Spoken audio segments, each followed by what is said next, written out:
2001లో student number 1 release తర్వాత 2 ఏళ్లు gap తీసుకుని సింహాద్రిని తీసుకొచ్చాడు రాజమౌళి. ఈ సినిమా బ్లాక్ బస్టర్. దాంతో ఆగేదేలే అనుకుంటూ 2004లో సై, అలాగే 2005లో ఛత్రపతి, 2006లో విక్రమార్కుడు, 2007లో యమదొంగ తీసుకొచ్చాడు.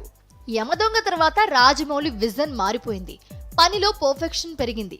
దాంతో సినిమాలు ఆలస్యంగా రావటం మొదలైంది. మగధీర మేకింగ్ కు 2 ఏళ్లు పట్టింది. మర్యాద రామన్నను తీసుకురావడానికి ఇంకో 2 ఏళ్లు పట్టింది. ఈగకు కూడా అంతే సమయం తీసుకున్నాడు. బాహుబలి సిరీస్ తీసేందుకు 2012 నుంచి 2017 వరకు టైం తీసుకున్నాడు. అంటే దాదాపు 5 ఏళ్లు.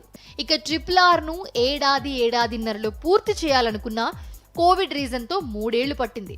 ఇప్పుడు ఇదంతా ఎందుకంటే మహేష్ తో ప్లాన్ చేస్తున్న యాక్షన్ అడ్వెంచర్ మూవీని రాజమౌళి 2024 జనవరిలో షూటింగ్ స్టార్ట్ చేసి 2025లో మూవీని రిలీజ్ చేయాలనుకుంటున్నాడట. పక్కా ప్లానింగ్ తో ముందుకెళ్తే అది మిషన్ ఇంపాసిబుల్ ఏం కాదు అంటున్నాడు జక్కన్న. 2025లో మహేష్ మూవీని కనుక రాజమౌళి రిలీజ్ చేస్తే అది పెద్ద వండర్.